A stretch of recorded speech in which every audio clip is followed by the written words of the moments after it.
What's crackin', film buffs? It's Straight Shooter here for another episode of How I See It. And once again, I'm here at Team Sound Studios, my home away from home. My review will have spoilers. Please like, subscribe, comment if you like.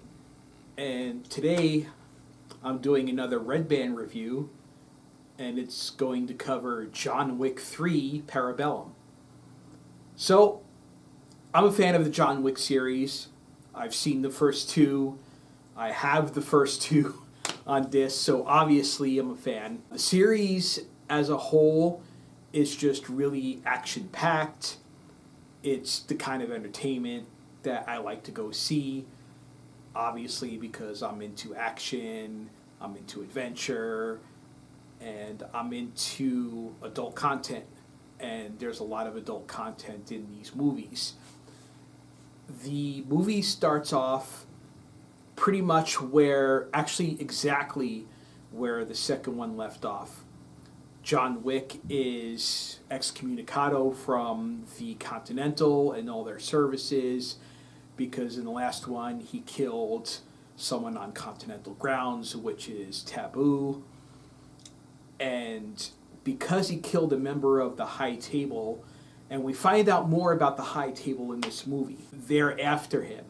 And there's a big contract on his head. It went from $7 million to $14 million. He is on the run. Winston, the Ian McShane's character, gives him an hour to get his affairs in order until they can let all the people that are trying to kill him try to kill him.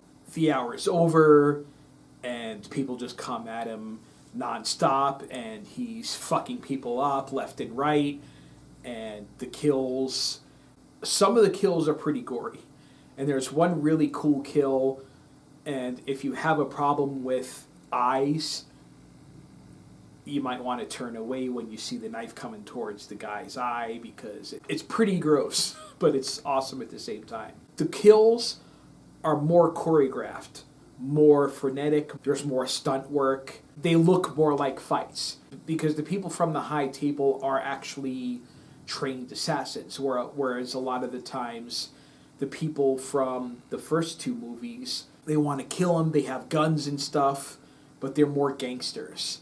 The people from the High Table are actually like trained assassins, they remind me more of like samurai or people that wield katanas and stuff like that. So it takes a lot of his skill to deal with them. And the action scenes are really awesome. After the first major action scene where he takes down a bunch of guys, and the fight scene was awesome, and a lot of people were clapping in the audience. So just to give you an idea of what the movie's like, he's still killing people left and right, but it's not just stab, stab, shoot, stab, stab, shoot. It's block, kick, counter, spin around, blah, blah, blah. And it takes a lot more effort to kill the guys that are coming after him, which is why he enlists the help of Halle Berry's character, because he has a marker for her. And you know from the last John Wick, a marker means a blood oath.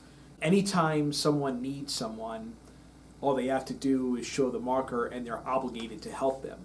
So he has a marker for Halle Berry's character, and she's reluctant. She doesn't want to help him, but he says, look, you have to help me, and she agrees.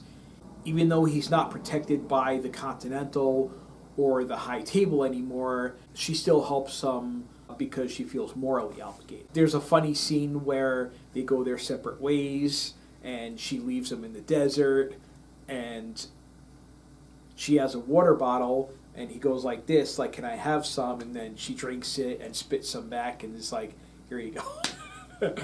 So that was the last we see of Halle Berry's character. Well, let me say, I don't know if I was that big a fan of Halle Berry before. Like, some of the roles she had, like, Storm in the X-Men wasn't very good. There were some other movies that she was in that wasn't very good. Catwoman.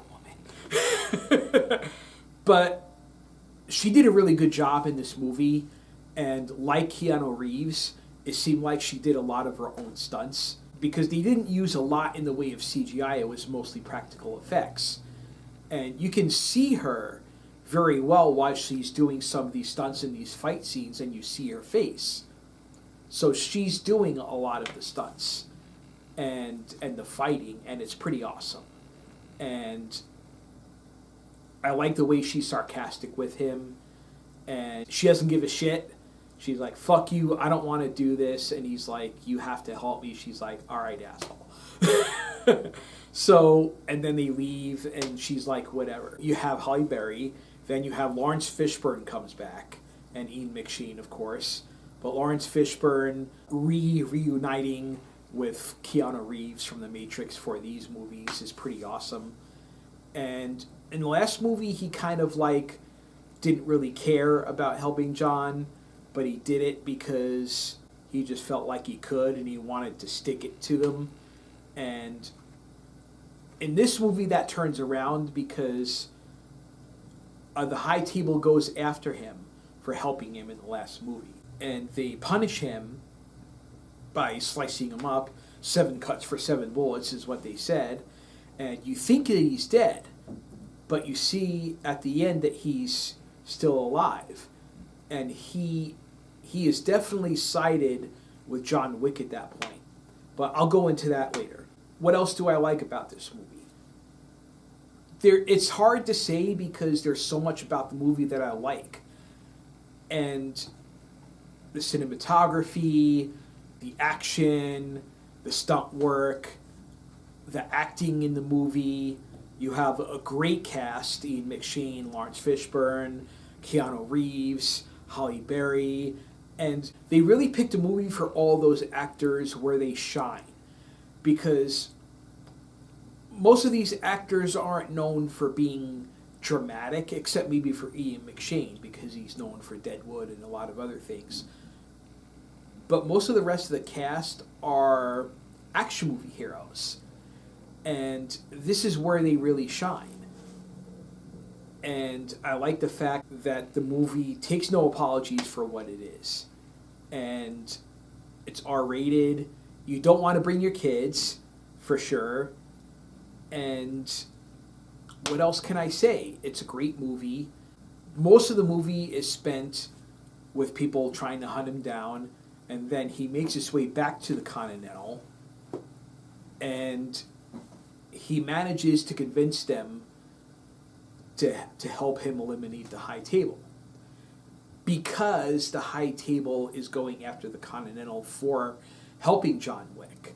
So it's in their best interest to help him eliminate them, if you follow what I'm saying.